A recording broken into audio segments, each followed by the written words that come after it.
streaming, Judy? Okay, we're streaming to YouTube. We're ready when you are. Okay, I'll call this meeting of the Seward City Council to order. It's Monday, September 9th, 7 p.m. Chief, would you please lead us in the Pledge of Allegiance? I pledge allegiance to the flag of the United States of America and to the republic for which it stands, one nation, under God, indivisible, with liberty and justice for all. Thank you. Mr. Clerk, would you please call the roll? Roll call for tonight's meeting. Calhoun? Here. Barnwell? Here. Wells is excused. Kreitz? Here. Finch? Here. Osenga? Here. And Mayor McClure. Here. Okay, you have a quorum. Okay, next we have citizens' comments on any subject except items scheduled for a public hearing. We have one public hearing item, and you can speak to that at the time when it comes up. Otherwise, you can speak on any topic for 3 minutes. There's a total time of 36 minutes for this segment, and there was a sign-up sheet. So if you've signed in, you get first dibs on speaking, and then after that, I'll call on hands raised. Mr. Clerk, who's signed in? Nobody is signed in tonight. Okay. Does anyone in the audience wish to speak? You'll have 5 minutes at the end of the meeting also. Last chance. Wow. Okay. I could keep speaking for 36 minutes, but I won't. I will move on to the approval of the agenda and the consent agenda. And I need a motion to approve and a second, please. I move for the approval of the agenda and consent agenda. I'll second. Okay, it's been moved and seconded. Does anyone have any changes they'd like to make? And before anybody does, I have one. I'd like to move the presentation, number 6F. I'd like to move that to before the proclamations so that the Sister City Exchange student presentation will occur very early in the meeting, followed by the proclamation for that, if there's no objection. Okay, thanks. And any other changes? Okay, we're ready to vote, Mr. Clerk. Okay, voting on the approval of tonight's agenda and consent agenda as amended. Osenga? Yes. Calhoun? Yes. Barnwell? Yes. Kreitz? Yes. Finch? Yes. And Mayor McClure. Yes. Okay, your agenda and consent agenda have been approved, and on the consent agenda were the August 26, 2024 City Council meeting minutes, Resolution 2024-046, adopting joint resolution number 2024-002 of the Assembly of the Kenai Peninsula Borough and the councils of the cities of Homer, Ketchimack, Kenai, Seward, Seldovia, and Soldotna, supporting the Kenai Peninsula Economic Development District's request that the 2026 and 2027 Cook Inlet Finfish meetings be held in Soldotna, Alaska, to provide resource stakeholders the opportunity to be present at public discussions affecting the management of their resources. Resolution 2024-047, authorizing the city manager to enter into an agreement with the Alaska Small Business Development Center and the Seward Chamber of Commerce to continue funding the small business advisor position for 3 years in the amount of $25,000 per year and appropriating funds. And lastly, Resolution 2024-048, adopting a revised memorandum of agreement between the Kenai Peninsula Borough and the cities of Homer, Kenai, Seldovia, Soldotna, and Seward for the purpose of intergovernmental administration of borough and city elections. Okay, thank you. So now we have a presentation on the Sister City Exchange student visit to Hokkaido, Japan, and we have a whole bunch of people here, and who's going to do this presentation? McKenna, would you like to go first? They're all four going to speak. Okay. So for each of them, we're going to speak for about 2.5 minutes sure. during the slideshow that we prepared. Nice. At the same time. Okay, perfect. I'm going to sit right there. Yeah, and then we'd like to know your name too. Why not? Is this on? Yes. Okay. Hi, so my name is McKenna DeStormia. I was one of the students that got to go to Obihiro, Japan this fall for the Sister City Exchange program. So I hosted 2 of the students when they came to Seward, which I think was a great way to kind of start off the trip and get to know kind of some of the students before I went and show them around Seward a little bit. And then I went to Japan and I actually got to stay with one of their families, so it was really fun to kind of like get to know them, and then they showed me around Japan. So I think it was really cool with all of the host families, just getting to know the culture of Japan a little bit more than you would have if you were just a tourist in Japan. We got to like live with them and see how they did like their everyday activities and everything. So it was really a great opportunity. I'm really glad that I went and did that. I think my favorite thing that I did was probably the Bon dance, like with the festival. So that's where we all dressed up in our yukatas, which is like a traditional Japanese robe outfit. So we got to wear those and then go to a festival where we danced in the streets for, I think it was 2 hours. We didn't do it the whole time, but it was super fun to get to see that and just like be a part of their culture and really like be a part of it.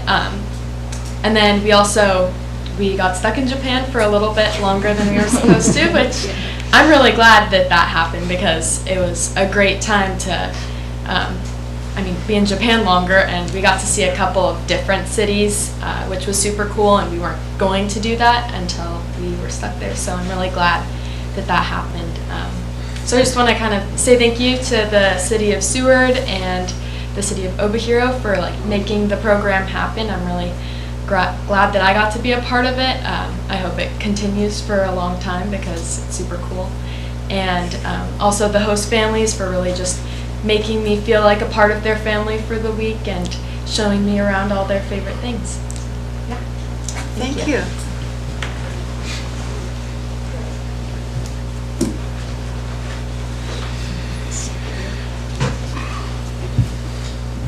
Hi, my name is Olivia Jones. One of the things I really found interesting about this trip was just getting to meet new people and kind of see and compare the different lifestyles we have. And one of my favorite things was getting to meet people my age and see what like girls do for fun over there and see what kind of stuff they have. And I went to lots of shopping malls and places with them. It was very fun to see what kind of stuff they have over there. And I toured one of the schools, and I went to badminton practice with one of the girls. It was one of the girls who came here too. But it was really fun to kind of connect with them that way. And another thing I really enjoyed was trying new food. Something I never would have thought of me eating before was octopus. And I found out I really like it. I'd never thought I would say that ever before. But yeah, I thought that was really interesting, really cool that I got to try that and experience this new change in lifestyle and culture. And it was a really, really cool experience. So I just want to say thank you. Thank you.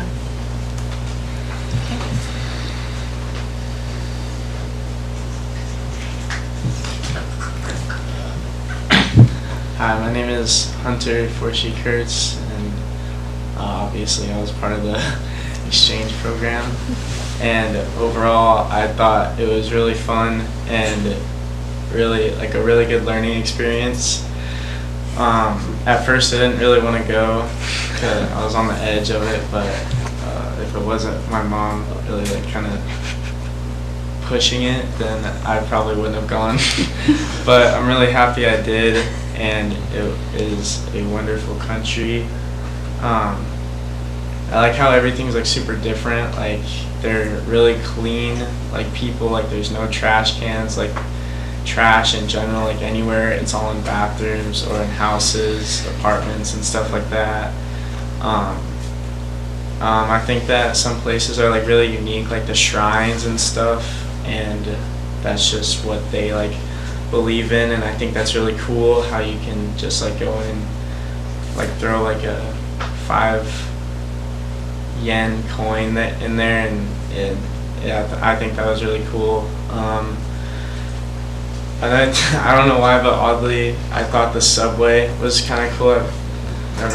It's not a Seward thing or Alaska thing, so it's really cool to see just a lot of different things and how like they use transportation. Like everyone's walking, especially in Sapporo. Like it's like it's kind of like Tokyo, but just not like as big. And it was just really cool to see. And my favorite part was probably the Bond dance too. I was kind of nervous because I thought I was gonna not know the dance because we learned it that same day, like an hour before. But it was really easy and really fun. And actually, I was the one that wanted to keep going. I thought the zoo was really cool as well. I've never seen a flamingo before, and in 10 minutes I could stand right next to one in a zoo, and I thought that was kind of odd, but it was really cool. Also the like language barrier, like learning stuff like online or in like classes, like in high school. Like I took Spanish for 2 years, didn't learn anything, but I went to Japan for 2 weeks and I actually learned a lot more than I thought I would. And it was actually kind of cool because you kind of like, when you're there, your accent, like you kind of get like a weird accent. It's not a US accent really anymore.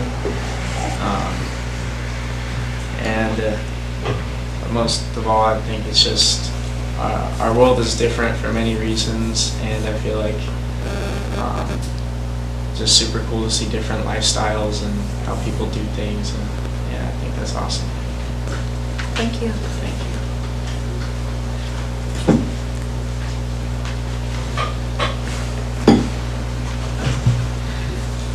Hey, my name is Daniel Herrera, and I was the last foreign exchange student that went to Obihiro, Japan.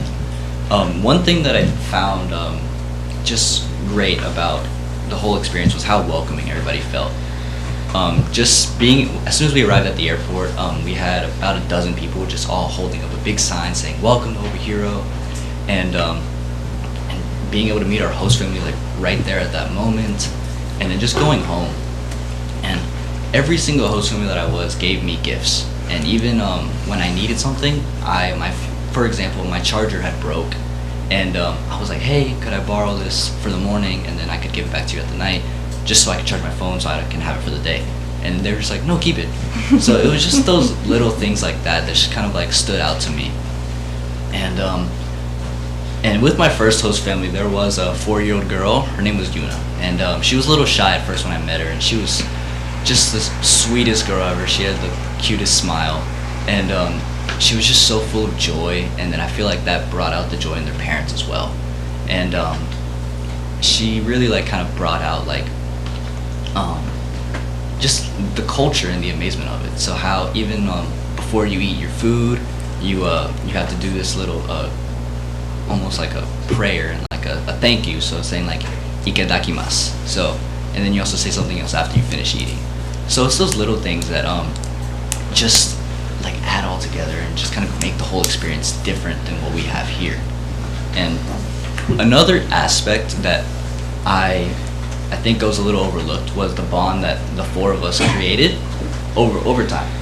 And most of us do not really talk to each other during school, or we've never really had a conversation with each other. But with it being the 4 of us, we kind of had no other option. But getting to know them that you wouldn't expect to know, it was great because we got to know each other, and then how we all come from different parts, we all do different things, and just getting to know each other and having that bond. And even now, unfortunately, we don't talk too much during school because we all have our own friends. But being able to walk by them like in the halls and seeing them, and then kind of like looking at each other and just knowing that, yeah, we did that together, and like those nice talks we had where we would go out for walks or laugh at someone for not being able to use chopsticks. And it's just those little things like that that kind of like bring you closer together. And another thing was how it's different because like sorry, we had a green tea ceremony where we were learning how to make green tea, and one thing was that they would kneel, and they would kneel for long periods of time, and we would try to do the same things, but it would be painful. And just how they were able to condition their bodies over time just naturally and being able to do something like that, it was just amazing to me. And even going to the daycare where they're playing and they're swinging on monkey bars and just like jumping and everywhere, it was just super impressive to me, and it was just really interesting. Don't worry about that. So overall, it was an amazing experience, and I'm really glad that it did get delayed, even though I did miss like 3 days of school. But overall, it was all worth it to me, and I'm so thankful that I got to have this experience. Thank you. Thank you very much. So that was all the students? Yes. Right? Did you want to make any comments about it? Well, I can say it now, or I can say it in the clerk's report. Go ahead. Oh, Okay. yeah. Well, I just wanted to know, I think I had an amazing time with the 4 students. Not only, I think I know most of them just by sports, and of course I'm a mom to one of them, but yes, I did kind of push them to go because I've been, and I think it's a good experience, and you might not ever get that chance again, so I did push them to go. We did a lot of the similar things that the adult delegation got to do back in 2023 in October. A few added on things that we did. The host families that I met mostly, I met all of them. They were amazing to house them. They all had fun.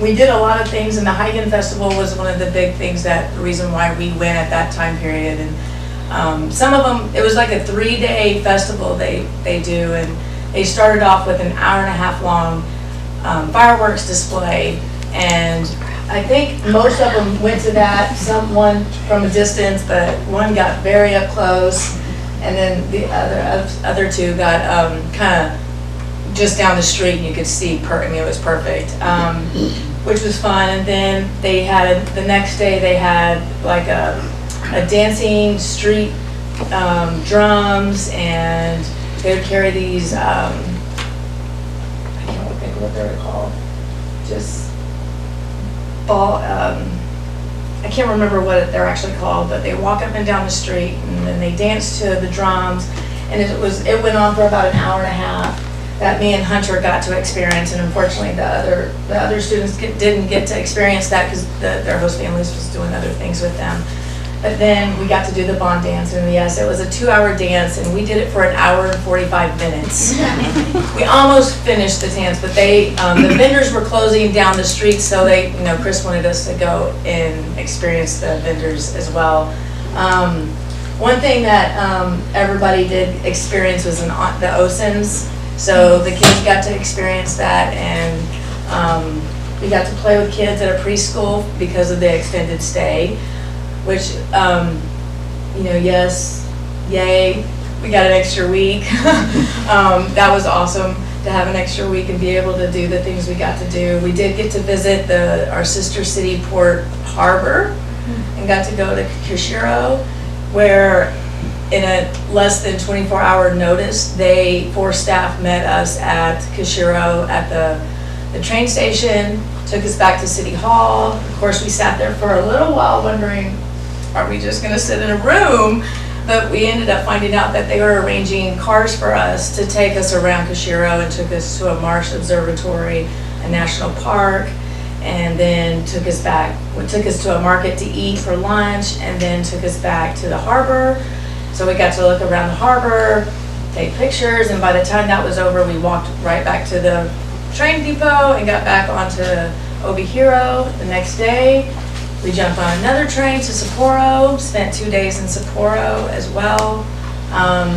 The city of Obihiro did allow Chris to go with us for the first day, so he went to Sapporo with us to be our translator and to take us to the cool places in Sapporo that we didn't want to miss. And then the second day in Sapporo, we just kind of did our own touring and shopping and more shopping. And then we ended up leaving and a lot of shopping for Hunter. But we had a great time, and I think these kids will, this group of students will probably never forget this trip, especially with the extended stay. Yeah, had a great time. Thank you. Sounds wonderful. So, if the students want to come up, I'm going to ask the Vice Mayor to read the proclamation, and then we'll get copies of the proclamations to all of you. So if you want to come up, so everybody in TV land can see you. Come up and stand up here, and then look that way while he reads that. Okay? There you go. Thanks. Okay. Whereas the city of Seward enjoys a fruitful and active sister city relationship with Obihiro, Japan, and whereas in August 2024, 4 Seward High School students, McKenna, Olivia, Daniel, and Hunter, along with Deputy City Clerk Jody Kurtz, made the long journey to Obihiro to represent Seward, and whereas the exchange group experienced the culture and history of Obihiro, Japan throughout the week, they stayed with different host families, visited museums, landmarks, scenic gardens, and participated in a tea ceremony, and whereas the exchange group also met with the mayor of Obihiro at City Hall, participated in a 3-day celebration of the Heigen Festival, and was gifted a full kimono set, and whereas due to a typhoon near Tokyo Airport, the group was delayed an extra week in Japan. During this unexpected setback, the group persevered and made the most of their extra time by visiting the neighboring city of Sapporo and our port sister city Kushiro, and whereas the amazing hospitality of the host families, the city of Obihiro, and citizens of Japan have created memories and connections with our Seward group that will last a lifetime. Now, therefore, Sue McClure, Mayor of the City of Seward, Alaska, recognized this Seward group of exchange students for going out of their comfort zone and experiencing a totally new culture in Japan, all the while representing the City of Seward, Alaska.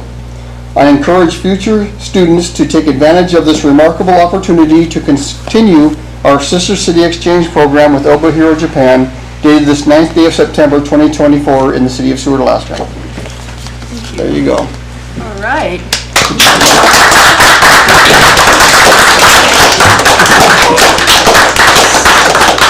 And We have a copy for each of you, and there's an extra copy for Jody? Jody. Okay, so if you want to distribute those, and thank you very much for Yeah. telling us what went on, and it sounds wonderful. One of those goes to Jody. That's okay. There you go. I can get. Okay, thank you very much. There you go. And you don't have to stay for the whole meeting if you don't want. oh no, that was, Although you may. It's a choice. It's a choice. You don't want to say. Yeah. Okay, so next we have the city manager report. You'll find that on page 6 of the packet. Madam City Manager, what you got? Thank you, Madam Mayor. That was a great presentation and a good reminder of how much fun we had when we went to Obihiro, and I couldn't help but laugh at Bob as I tried to watch him in the tea ceremony kneeling, and definitely one of the highlights of my trip was watching a bunch of people older than 16-year-olds attempting to kneel for about an hour. In my CMR today, you'll see I included a laydown for the Central Treasury Report, and we usually do this once a month, but along with the Finance Director, we decided to do it again. Actually, no, it's September. We usually do this every other council meeting, but we wanted to do it again this council meeting to show a change in our streets and sidewalk city funding. So back in 2022, council passed a resolution that would allocate funds into that account, but that transfer was never made. And so while we were looking through some different RFPs and getting ready to do our budget cycle for 2025, 2026, we made that transfer this past week. So now we're going to be able to kind of see how that number looks and be more clear with it as we move forward with the RFP process. So I wanted to bring that to your attention. Also in my CMR, you'll notice a detailed explanation of a big change we're making at the utility desks in the city. So we have separated out the electric billing from our main utility counter so that it is now in the purview of the electric department. So over the course of the next month, we'll be working to train the office manager, Tatiana, at the electric utility and all of the billing. So those responsibilities will be able to be underneath the umbrella of the utility billing.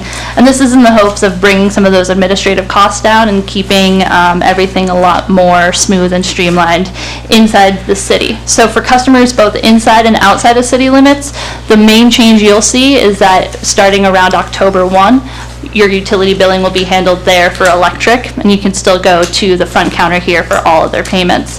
For customers within city limits, the big change you're going to see is you're going to get 2 bills, one for water, one for water and sewer, and one for electricity. And this is a big recommendation that our auditors have been putting up for us annually for a few years now, and we're really excited to take that big step, and we appreciate everybody's patience with us as we work through that transition. And if you have any questions as we do that, let me know. Another thing to note is that I will be out of town and I will be missing the next council meeting. I'm going to do a quick stop in New Jersey and then go to the ICMA conference in Pittsburgh for the International City Management Association meeting. As I usually say, if I'm on the East Coast, my family smells me within like a 200-mile radius, so I always have to stop in and say hi before I go. But I'm excited to do the ICMA Association meeting and meet with city managers from across the nation and country, because I just realized it's international. So thank you. Okay. Thanks for that. Are there any questions? Yes. The payment, is it still going to be set up for online? Yes, so it's all still the same payment processors, and we're working with North Star to make sure there isn't any lapse in auto pay so that nobody will have to re-sign up for either of those billings, but we're working on that. That's Yeah. Public Works isn't here, but I walked up the canyon and stuff's going on across the river up there. Do you know any, I mean, this is all part of them getting ready for the new tunnel, right? But if people are interested, there's been some things happening already up there, so. Yeah, we've been having a lot of visits from the Army Corps of Engineers, which has been really exciting, and they had Industry Day not too long ago to get contractors on board. And something really cool, if you check out the City Manager newsletter on the website, Doug was able to go down to Seattle to visit Mud Mountain, which is the sister tunnel to the Lowell Creek Diversion Tunnel, and he walked through and was able to explore all that, and there's a lot of really great pictures in the City Manager newsletter and report to kind of see what our tunnel would look like, or will look like. Okay, yes, Councilmember Campbell. Thank you, Madam Mayor. How is this change, if any, is going to affect our relationship with Utilsys? Is that going to eventually separate us from that, or? I think long-term, the goal would be to be able to have a really great team in the electric department so that we could lower our reliance on Utilsys and eventually move away from that. At this time, we're not making any major changes with that because of the training and the knowledge base behind Utilsys that we can support Tatiana and her new team with. But yes, long-term, the goal would be to have everything back in-house again. And so does this create a new position? No, so it does not create a new position. What we were able to do, within the rules of PERS, you're allowed to change a position up to 50%. So we were able to facilitate a promotion for Tatiana in the electric department by making her the office manager. And since there were already 2 utility billing positions at the front desk here, we moved one of them over to the electric department, and we kept one of them here for water, sewer, and then any other payments that you would need to make at the front desk, which I'm blanking on what all those payments would be right now, but garbage, yeah, garbage as well. So no new positions, we just separated a position out from the utility and moved it over there, and then reworked some of the positions in the electric department so that there's backup for the position over there as well. Nice. Other questions for the city manager, comments? I just had one other go ahead. question, Madam Mayor, but the fire chief's not here, maybe you guys can answer. Notice in his thing that there have been 350 fire calls so far this year. Do we know how many were actually fires? No, I do not know the answer to that, but that is a good question. I can ask the fire chief and see what he says, and I'll get back to you. Okay, because it's just nice to know the percentage, because I know they go out on all of the other calls, so it'd be nice to know how many times they're going out on calls that do not include a fire. Yeah, that's a great point. Okay, That's all. Thank you. anything else from anyone else? Okay, Mr. Bickling, did you have anything to add? No comments at this time. Okay. Moving on to the city clerk report, we heard about the trip to Japan, but did you want to speak about the election? Sure, or thank whatever you. else? Yeah, and thanks Jody for your presentation and everyone for coming out tonight. So the clerk report in the packet has some information about the absentee in-person voting that's coming up. And we'll be offering that Monday, September 16th through Monday, September 30th on weekdays, 8:30 a.m. to 4:30 p.m. Mostly it'll be in council chambers except for a couple days, the 18th and the 19th. And we will have the City of Seward ballots available as well as a selection of Kenai Peninsula Borough ballots. And then the second page is a sample ballot of our Seward City Council election. Okay. And I think it might be worth saying that we do have two elections coming up. We have the city and borough election on October 1st, and then the national election coming up in November. So we have multiple election times. Okay. City Attorney report. You'll find his report on page 19, and we have the attorney right here. We do, yeah, thank you. Ours is, the report is a little less, it seems like over the last couple months there's been some litigation and some really kind of interesting items. There's less of that, which is probably good if there's no reason except to be very exciting on the attorney report. Kind of like it that way.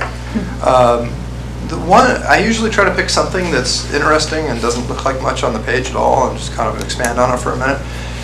One that seems unlikely to meet that standard, but is the very last line says, we made efforts to collect on a judgment for attorney's fees from recent code enforcement litigation. And that's an interesting component that never gets a whole lot of fanfare, but I do think it is kind of, once we get judgments, one of the things we do is we do have to collect, and any entity has to do that, and it can be hard. A lot of times with city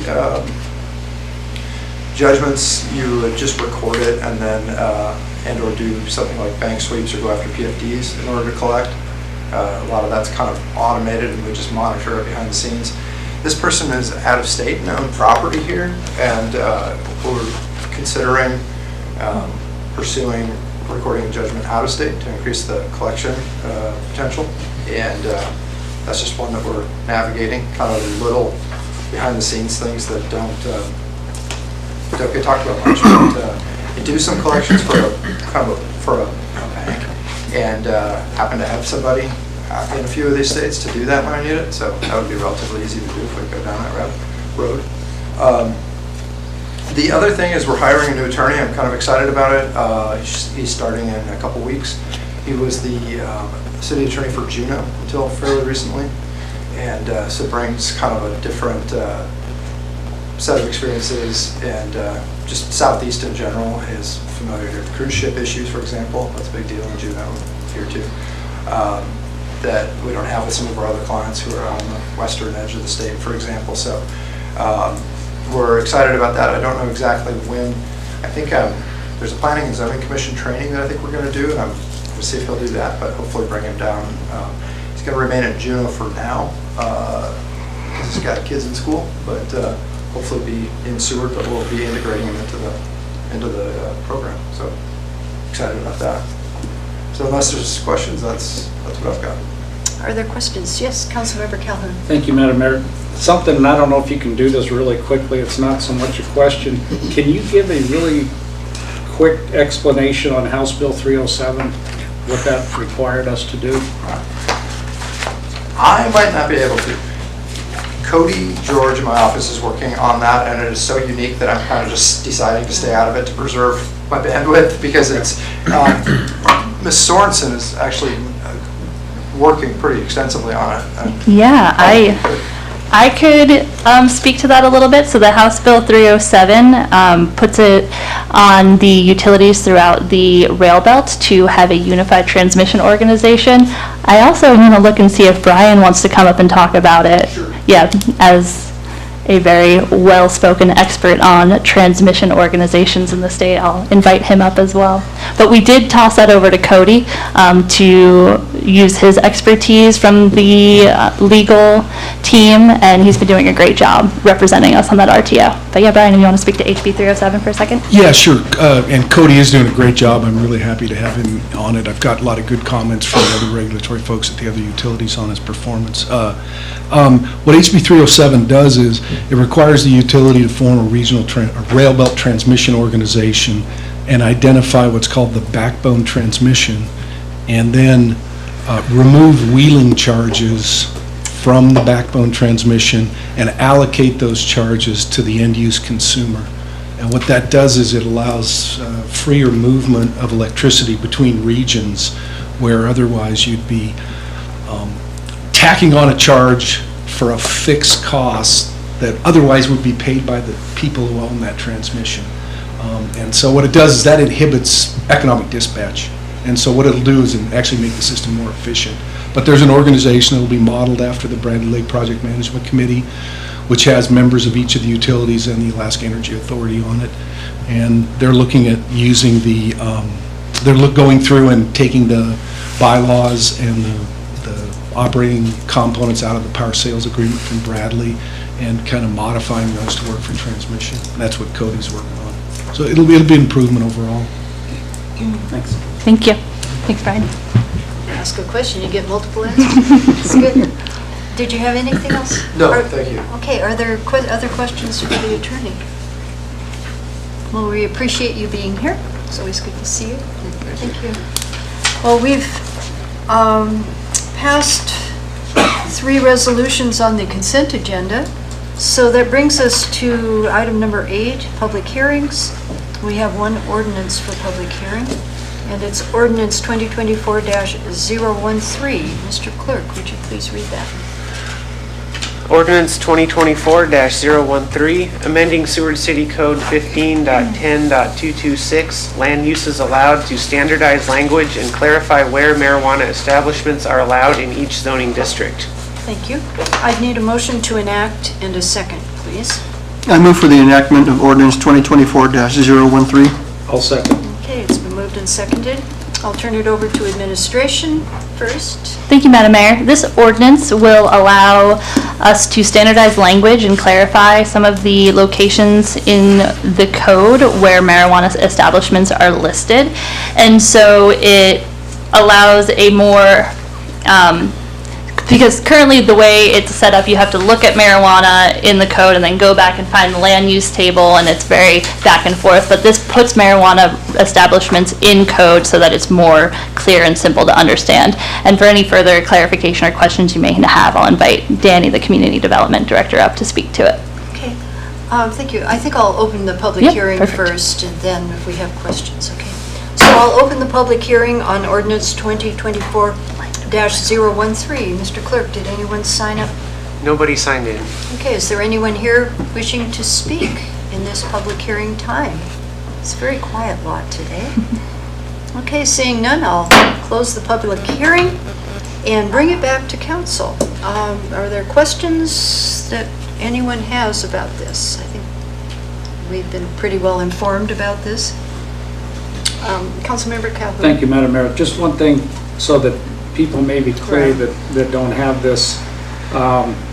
In our agenda statement, background justification, there is one sentence at the end that says, no new regulations are being added in this resolution and no regulations are being removed. So it's just a clarification. Yeah, I was going to point that out too. I think that's important if people haven't been following along like we have all along. And this was vetted at the planning and zoning meetings too. So, any other questions or comments? Are we ready to vote? Looks like we are, Mr. Clerk. Voting on the enactment of ordinance 2024-013, Osenga, Yes. Calhoun, Yes. Finch, Yes. Barnwell, Yes. Kreitz, Yes. and Mayor McClure. Yes. Okay, that ordinance has been enacted. Okay, we have one ordinance for introduction. No, we don't have one for introduction. I'm sorry, we have none for introduction. We have one resolution, Resolution 2024-045. Mr. Clerk, when you're ready, could you please read that? Resolution 2024-045, authorizing the city manager to enter into a service agreement with Tyler Technologies, Priority Dispatch, US Digital Designs, Dell Technologies, and the Kenai Peninsula Borough to provide computer-aided dispatch, CAD, and report management software, RMS, to the city of Seward for an initial cost of $215,788.89 and an annual recurring cost of $42,048 and appropriating funds. Thank you very much. I need a motion to approve and a second, please. I'll move for the approval of Resolution 2024-045. A second. Okay, it's been moved and seconded. Administration. Thank you, Madam Mayor. So this resolution is for a CAD, computer-aided dispatch, and RMS report management system that would increase the functionality of our dispatch inside the city of Seward. And you may remember that we had a previous resolution that came forward for this that was I believe we failed it, to bring this one back instead, because this one will allow us to enter into a partnership with the Kenai Peninsula Borough. And I'd like to clarify that it is a partnership. We are not any transfer of ownership or anything in that, no way, shape, or form. But it will allow us to work together and be part of their CAD system so that we could bring that cost down. And with those costs coming down, we are able to increase the functionality and the usefulness to the entire city throughout many of those departments beyond police, including fire and EMS, and the rest of our community. And I will invite Chief Nickel to add anything if he feels fit. No? Yeah, you can say no. Yep. So if there's any questions, either Chief Nickel or I can answer, but this is a really exciting step in a good direction for our dispatch team. Okay, thank you. Councilmember Finch. Yes, will this help bring the 911 back to Seward to where when a local calls 911, they get a dispatcher that understands the area? Yeah, come on up, Chief. Get you on the microphone there. So I just want to make sure I understand your question. So if a local person calls 911, if we have a local that calls on a landline, it already goes directly to dispatch and there's no change there. If someone calls on a cell phone, it still goes to Soldotna first, as it always has, and will continue to do so, and then it'll route back to us just like it always has. So in that respect, if I understand you correctly, I don't think there's any changes there. Thank you. Other questions? This, as you said, this is a cost saving or at least an enhancement of product, right? It's both. So we're saving some costs, but we're also enhancing the product that we're receiving. Right. Okay. Other questions? Are you ready to vote? Looks like we're ready to vote. Thank you, Chief. Voting on the approval of Resolution 2024-045. Kreitz? Yes. Barnwell? Yes. Calhoun? Yes. Finch? Yes. Osenga? Yes. And Mayor McClure. Yes. Okay, that resolution has been approved. Okay. Thank you. So that was all of the business, and now we have other new business. Two discussions. The first is to discuss electric infrastructure project funding, and there's something on page 80 of the, 180, excuse me, of the packet. I can't talk tonight. Administration, do you want to get us started on that? Yes, of course. Thank you, Madam Mayor, and I apologize. I had meant it to be in landscape mode, so it is a little small to read, but I will send out a better one later. So as you look at this, you will see the, and so 181 is actually the document I'd like to reference first, and that is a detail of all of the electric infrastructure expenditures we've had to date.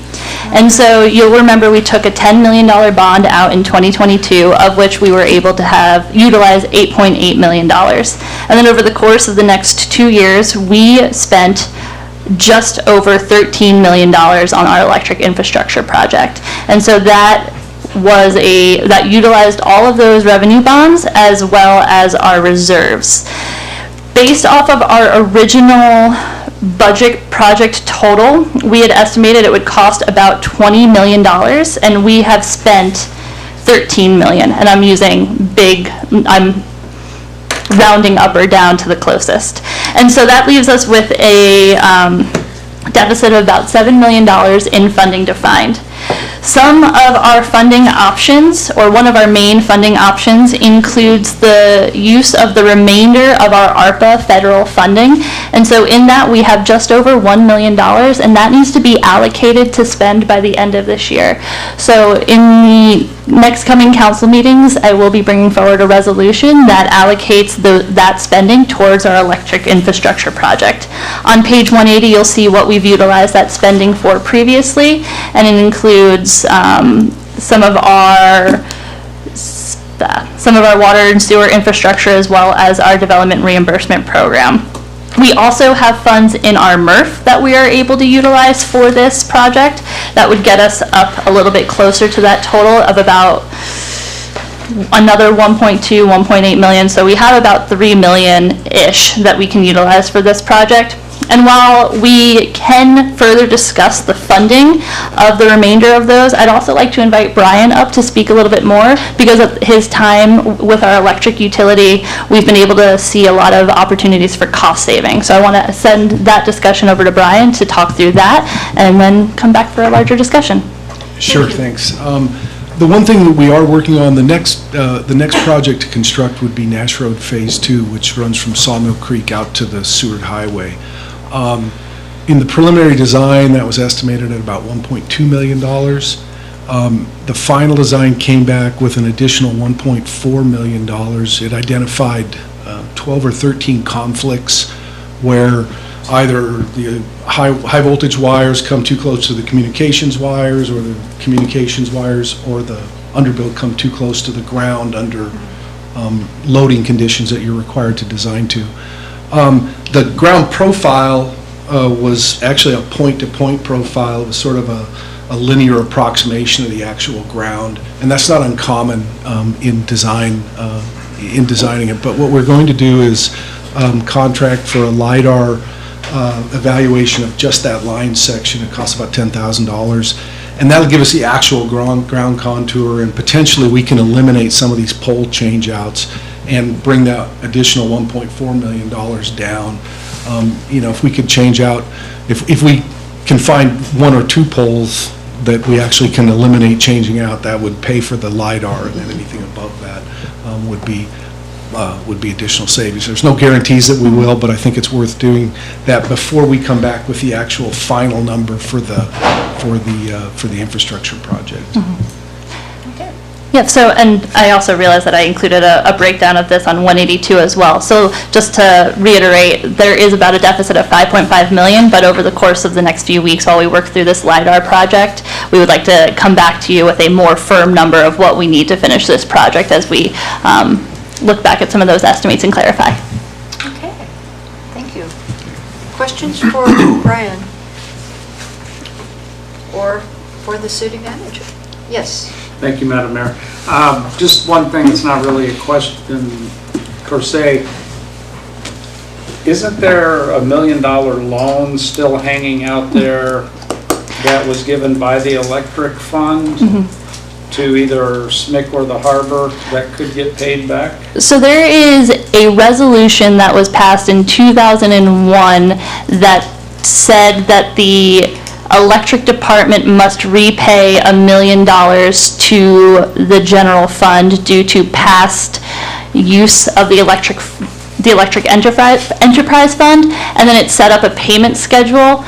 In the time since we've been made aware of this fund, we haven't been able to find any other history or knowledge of that beyond that one resolution, and the resolution set up a structured payment plan. So we've been trying to do some research to figure out what the intent and what the history and what the path forward of that was, because I'm hesitant to repay a loan from which we don't have any history of any payments that were set up.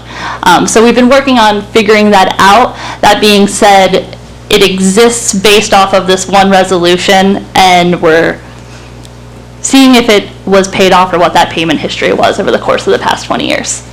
Because it would be estimated to have been paid off a few years ago if it had followed what was planned in that. So more research to be needed. Follow-up? Follow-up, yeah, because I think there's something different out there, but I'll work on that.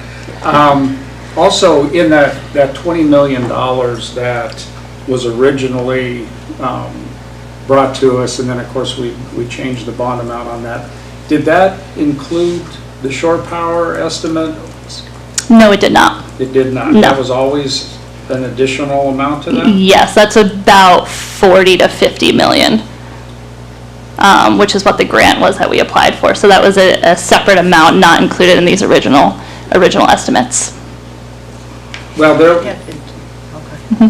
but there was something that wasn't 40 or 50 million in that original one just to... not the total shore power project. Right. No, okay. So it did include the setting us up to be able to do shore power, which has been completed. Yes, Yeah. there was about 2.6 or 2.9 million dollars, might be 3, right in that area, that was allocated for that. That's essentially what that did is size up the transformers at Fort Raymond to meet that. There will be an additional cost to put the 115 line down into the substation down at the cruise ship dock area over there on railroad land. So, Right, because I thought that total was about 5 million actually for that portion. Yeah, sorry, I misunderstood. I thought you meant the larger So total. it was a little part of it, but there's more to come, and I think we have, grant application. Yeah, the grant and all funding to pay stuff. for that. Okay. Other questions? Councilmember Barnwell.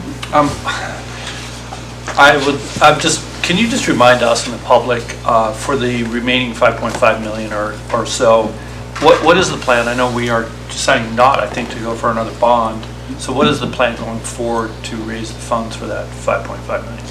Well, that is what at first we wanted to discuss tonight, but from an administration standpoint, I didn't want to have that discussion in detail until we knew what a real number was, because there's a big difference between 7 million and 4 million, 7 million and 5 million, and some of our resources available for that. There are opportunities for internal fund loans through different departments. There's opportunities to increase MRF contributions or go into reserves. So there's a lot of opportunities that once me and Brian feel comfortable with that final number, we'll sit down with Suli and bring back a few really concrete examples. But as we were talking through it, recognizing that this $10,000 investment in LiDAR could impact us up to $1.4 million. I didn't feel comfortable bringing back those options without the actual number attached to it.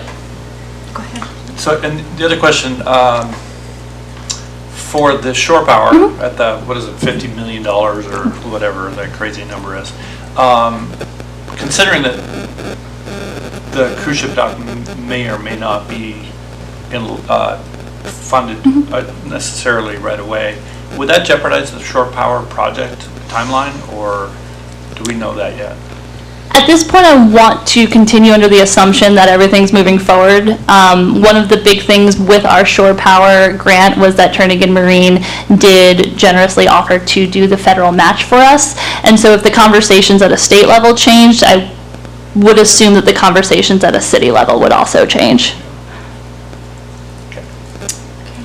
So, this is a discussion. Did you need direction from us for anything, or was it more just informational? I believe it's more informational. The one direction that could be given would be to direct me to bring back a resolution to allocate the ARPA funding to this project, if that is something that you so wish to see. Or if there's any strong objection against that, that allocation needs to be made by the end of the year, so I'd like to get that done, so it's not hanging over our heads on December 9th. That sounds like a good idea. Remind me how much money that was?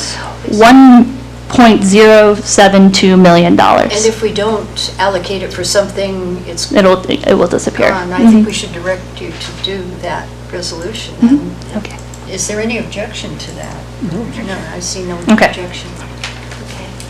And this was good information. Is there anything else to add? I think that's all for me. Anything from you, Brian? No? Nothing Great. for me. Thank you very much. Okay. Thank you. And then the other discussion item, simply says, discuss Seward Hospital. So I'll Great. turn that to administration. Thank you, Madam Mayor. And so I made a very conscientious decision with that title in calling it Seward Hospital. And this is a larger discussion prompted by Councilmember Calhoun's interest in moving forward with potentially discussing a sale. And so I wanted to have a discussion about what council as a whole felt on that decision. I can move forward with having these discussions, potentially hiring a consultant to help navigate some of the intricacies of the larger healthcare field.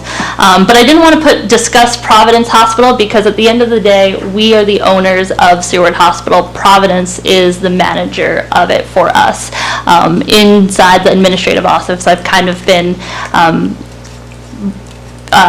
comparing it to kind of what we've been doing with MEA, where somebody is in managing. So there's no decisions that can be made without our direction. And that's something that I reiterated with Helena, the administrator over at Providence, is that anything that we would like to see, we must direct. And that's also highlighted in our contract as well. And so I was going back and forth too on different information to provide.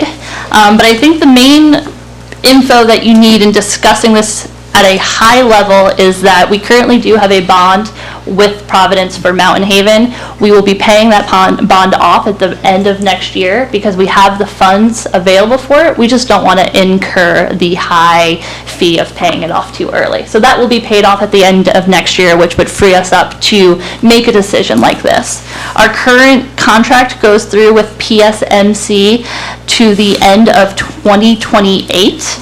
And I gave the contract to you as a laydown today. But some of the things to highlight in it is that when we talk about ownership of the hospital, we talk about the fact that the city owns the building, we own all of the equipment within that hospital, and we own the land. So that was what we'd be discussing selling if we were to do that. That being said, I'm kind of looking to council to see if that's a direction you would like me to move forward in. I would need that direction as a body, a whole body. So. Okay. That's a huge question. Anybody want to weigh in? I'll weigh in, Madam Mayor. Okay, Councilmember Calhoun. I'll always wait. I think that starting to move forward with this is probably the thing that we need to do. Whether it turns out that a sale happens somewhere, we need to find out, for one, the valuation of all of it. It's going to take an outside entity to do that because none of us have the expertise to value Mountain Haven and, Providence down here. So I think that's a good question to get answered. Also, I believe, just based on things that I've heard, that there is interest on the other side to purchase. You mean Providence? Yeah, all of those assets. And unless we kind of get this going, that's probably not going to happen for quite a while. So I just think it's a conversation that's definitely worth having and moving forward with to see where it leads us. Obviously, things we'll have to find out. Is it something that, if it comes to that, would take a vote of the community with that kind of an asset and that sort of thing? But I think that we should get the ball rolling as soon as possible and see what we can do. Councilmember Kreitz. I just wanted to make a comment. I don't disagree with getting the valuation of what the property is and what we own currently, but I do want everyone to think about the fact that we are in contract with Providence. If for some reason Providence decided not to renew that contract, or they decided that this was not financially feasible for them to stay in Seward and they owned the hospital and all the equipment and they pulled out, we would be left with no hospital. If we own that property, we own the hospital, we still would have the ability to contract with another healthcare entity to run the hospital. So it's something to think about. I hear that. Councilmember Barnwell. Just a few questions. One back to that comment. Mainly we would be losing, from the community's perspective, we'd be losing the emergency room, right? Exactly. Right, because we have the new clinic going in that will fulfill that. Well, the new clinic's not gonna have the Right. geriatric unit's not gonna have emergency Right. services, no. Okay. And the other comment I wanted to make is just, I don't know, maybe admin can fill us in on this, but maybe for the public and us, but plus and minuses of selling. I mean, what are the advantages of selling, and what are the problems with Providence at this point? So I posed the same question to Providence as well, and it's like, what are the pros and cons to this? And I think it boiled down to these two discussions. The pro would be if we sell it, that's some money in the bank, and it's not our liability. You know, if Providence was to go under, if the hospital was to go under in any way, shape, or form, we are fiscally responsible for that. So we would be owing funds towards that. On the flip side of that, if we sold and the hospital went under, they could also just leave, and then we would not have a hospital. So it's kind of a decision of which side or which end you want the responsibility to be on. That being said, I don't think there's any cons to having a valuation done, because that is something that does a gut check of the health of our community, a gut check on the health of our hospital, which we own, and could help inform the decision in a different fashion. Yeah, that is my pros and cons list. It's very short. There's one pro and one con that I can currently think of. Councilmember Barlow. Well, wouldn't one of the pros being that Mountain Haven is a moneymaker? Yeah. Mm-hmm. And so therefore we profit from Mountain Haven also, right? Yeah. If To some yes, technically, to some extent, yeah. And then I don't know a lot about hospitals in America, but I do know that small town America has had troubles with hospitals pulling out right and left. And we're lucky, and probably in a lot of respects, we're lucky to have Providence here, mainly because we have Mountain Haven, is my understanding. Mm-hmm. If we didn't have Mountain Haven making the money that it's making, we might not have any hospital at all. Mm-hmm. So I would think from a perspective of if Providence, if there may not be another hospital that would jump into this, or I don't know what kind of, I don't know kind of other hospitals that might be interested in this other than a Mountain Haven asset. So I just making that point. Well, would there be any objection to directing administration to go ahead with the evaluation of the property like you were talking about? At least we know what we have. It seems like it should be pretty obvious, but no, it's not. Okay.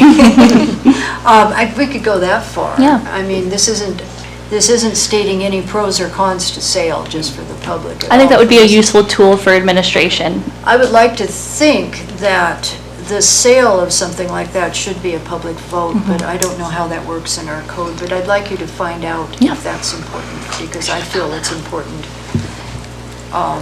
Not just the seven of us making a decision such as that, so. Yeah, I apologize for not having that clarified ahead of time. That is a pivotal fact that I did not answer, so I'm sorry.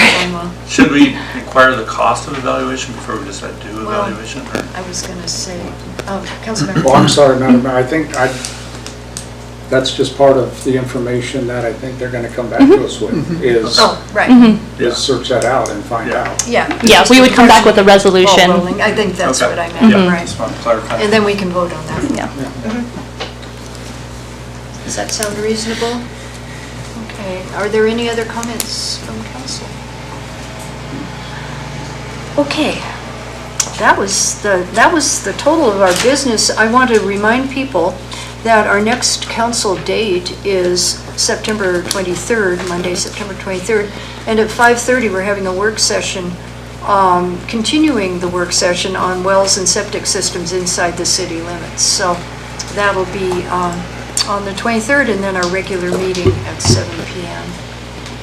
So that brings us to citizen comments. This is the time where you get 5 minutes to speak on any subject, and there's no sign-up period for that. All I ask is if you come up, when you come up, state your name and if you live inside or outside the city limits, and you get 5 minutes. So if you raise your hand, you want to speak? Okay, Finally, somebody wants to speak.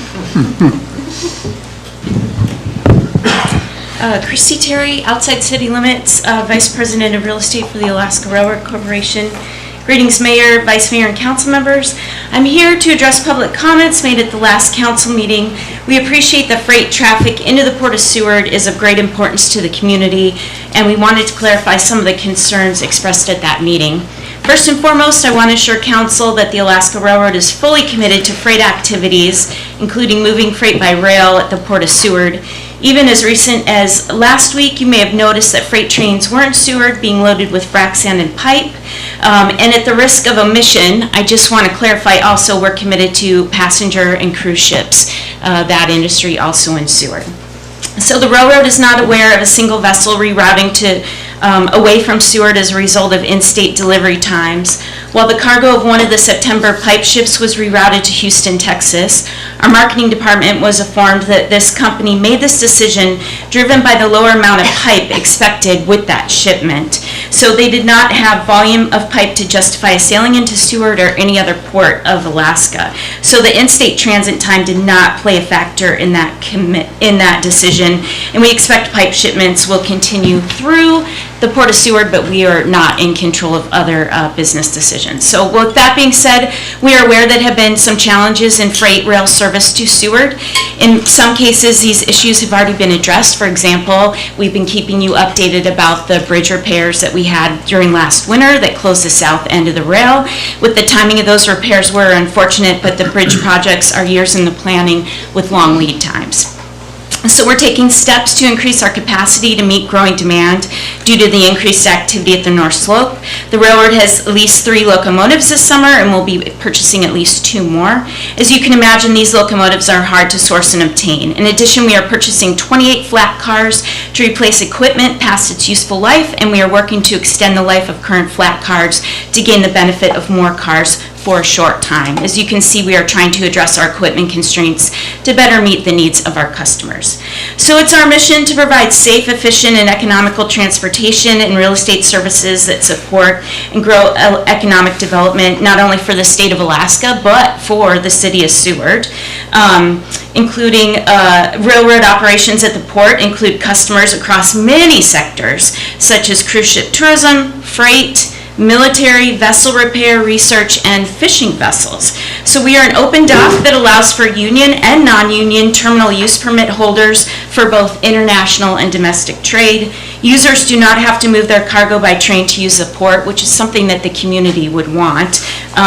While we always advocate for the train as the most environmental and best logistical option, freight can be moved by trucks, transloaded to other vessels and freight that may even have Seward as its final destination. So the port is an important support for Western Alaska with construction materials, supplies, goods, and fish. Upland uses, which is key to the community, include industrial customers, boat storage, vessel repairs, uses connected to the airport operations, construction and marine industry, and fuel operations. So this is just a very brief outline of our operations, and at any time you would like a tour of our reserve, I'm happy to facilitate. With my time running out, I just want to mention we have 2 big dock projects. We have the freight dock at $25 million. $5 million of that is dedicated revenue from the railroad, so we are very dedicated to freight in Seward going to Anchorage or parts in Western Alaska. While this real estate, and then also the cruise ship project, and while the real estate development project is primarily a project for tourism, the Railroad Board of Directors with that cruise ship dock project appointed an additional $1.8 million upgrade to the transfer span and corresponding components, allowing for heavier freight capacity at that dock also. So that will be a multi-use dock supporting diverse marine operations with vessels such as ferries, barges, military research, fishing vessels, and freight outside of passenger operations. So that's $150 million worth of projects being developed in Seward. And just quickly in my last 30 seconds, we'll need your continued support for the cruise ship dock project. You may have seen a question regarding our ability to obtain loans, and we are confident in the process we have used for the last 40 years of obtaining private commercial loans for our larger projects has never been a question. We have a number of opinions confirming that from the state's AG's office, and again, we are confident we'll be confirming that final financing with our board, and we look for your support in these great projects. Thank you so much. Thanks, Christy. Wow, you know how to time it. Experience. Anyone else wishing to speak on any topic? All you people out there are just quiet. Okay, I'll bring it back to us then for council and administration comments and responses to citizen comments. Administration, you got comments? Thank you, Madam Mayor. I would like to just respond to Councilman's earlier question. Our fire chief was listening, so I got an almost immediate answer. The 300 fire calls include 12 actual fires, 4 hazard calls, 28 service calls, 31 good intent calls, 45 false alarms, and the remainder, about 250, is EMS calls. Thank you. Boy, that's immediate. Mr. Bickling, did you have any comments? I did have a comment that has to do with the schools. They are having the grand opening of the football stadium field, the new turf field that we've been waiting for decades to get. So I believe the game is at 5 o'clock. 4:30 is the ribbon cutting. Yeah, 4:30 is the ribbon cutting, but we have a 5 o'clock game against Nikiski. But it is it's a community celebration to have a field finally. So come out and support your Seahawks. I would also like to add one thing. I was able to attend the Kenai Peninsula Borough School District meeting, which was in Seward today as well. So I got dinner with some of the board members before this meeting, and a big thank you to them for continuing to come to Seward for their annual meeting. And I hope that all of the talkative audience members are over at the school district meeting, chattering their ears off. That could well be. Okay, anything else from administration? Councilmember Kreitz, got anything? I just wanted to say thank you for the Obihiro presentation. We had the opportunity to host for 3 years the Japanese students, so it's fun just having them here and having them in your house and the experience of that. So that was really neat, and especially jealous that you got to stay an extra week. Okay, thank you. Councilmember Barnwell. Yeah, ditto on Obihiro. I'm really jealous of Jody. Those kids are adorable and just well-spoken, and just it was a great presentation, and made me really miss Japan. It's a great country for those of you who've never been. And in that exchange program a couple of years ago, I questioned it, and now I don't doubt it. It's a fabulous program. We're lucky. Thank you, Mrs. Terry, for coming in and clarifying the railroad. That was a great presentation, and thanks also for reaffirming that the funding for that new dock. Well, you feel confident that'll be coming through. It's good to have you here to kind of back us up. And I'm actually kind of excited about the hospital discussion. I think this will be an interesting conversation coming up. So yeah, good meeting. Thanks. Councilmember Finch. Pretty much the same thing. Thank you for the presentation. And thank you, Christy Terry, for personally coming down and updating us and addressing the issues from last meeting. And, you know, if everybody's been paying attention, drive careful. Roads are crazy right now. They're going to get worse. And please come out and vote. Okay, Councilmember Calhoun. Thank you, Madam Mayor. A couple of things. Say thank you to Christy Terry for that information. We appreciate that. Also, the presentation from the Obihiro group was very nice. I think that's a great program. Hopefully we'll be able to continue that as we go. It gives those kids a really good experience, other than joining the Marine Corps, but they should do that. So, or the Army. A couple things I would like to point out, though, that unfortunately we did not have proclamations for Patriot Day, which is on Wednesday. That's 9/11. Something that we should always remember, those almost 3,000 Americans that were killed on that day, of all races, all religions, all backgrounds, and we should try and remember that. American Legion Day is September 16th. That is nationally when that was recognized numbers of years ago. POW MIA Day, Remembrance Day, is the 18th. of September. And the 29th of September is Gold Star Mother's Day. We should always have them in our thoughts and our prayers. And Election Day is early this year, October 1st. So we hope to get a good turnout, more than 17 or 18%.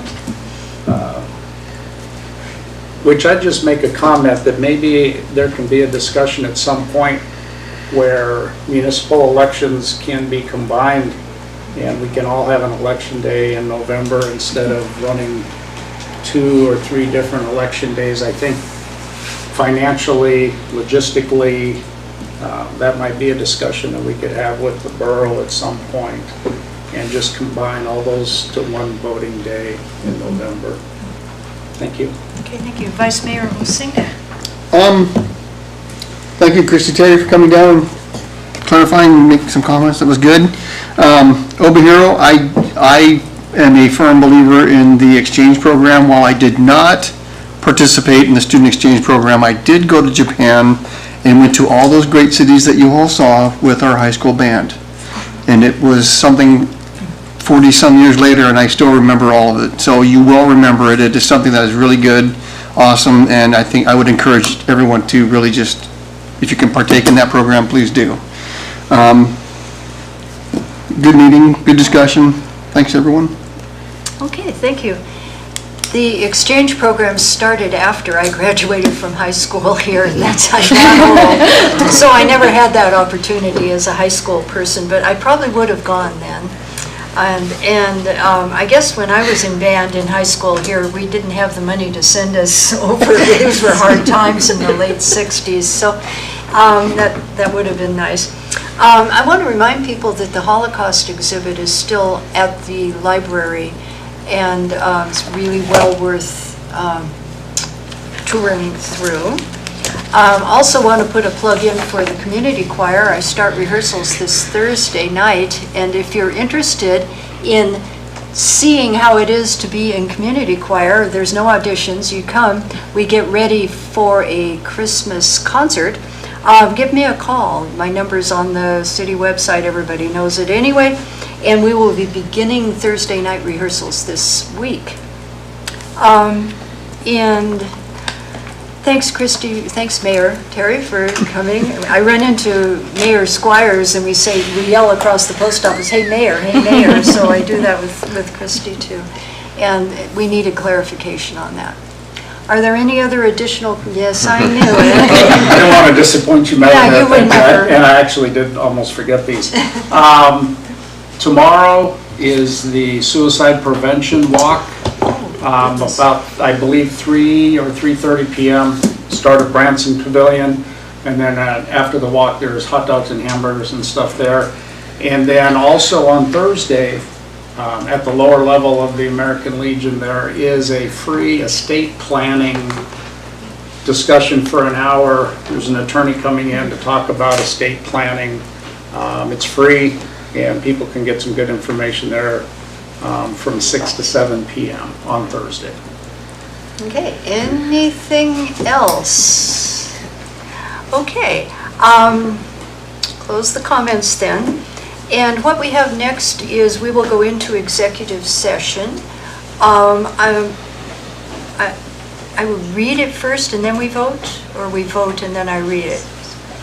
Mr. Clerk. I'd be happy to read it if you'd like, and then we Okay. just need a motion and a second to Right. go into the executive Okay. session. So executive session, per Seward City Code, subjects that tend to prejudice the reputation and character of any person, provided the person may request a public discussion, and the topic is the city manager annual evaluation. Okay, and I would need a motion and a second to go into executive session, please. I'll move to go into executive session.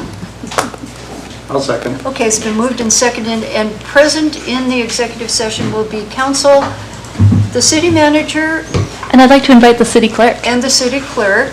We will take about a 5-minute break here before we go into that, so if there was anybody out there that wanted to talk to us, we'll take about 5 minutes. So, okay, thank you. At that point, Oh, and Mayor McClure, sorry, could we vote on that, Oh, we please? need to vote. I knew it. Let's vote on going into executive session. Voting to go into executive session for city manager annual evaluation. Calhoun? Yes. Barnwell? Yes. Finch? Sure. Kreitz? Yes. Osenga? Yes. And Mayor McClure? Yes. Okay, that motion has been approved, and you said a 5-minute break? I know. So I'll level us out now. Good. I have no idea. I don't know.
Anti-cars, walking with traffic. Back on the Okay. air at 9:18. Okay, bring us back at 9:18. The city council met in executive session for an evaluation of the city manager, and we're directing the city manager to come back at the next meeting with a revised contract that we will vote on at that time. And at 9:18, I will adjourn our meeting.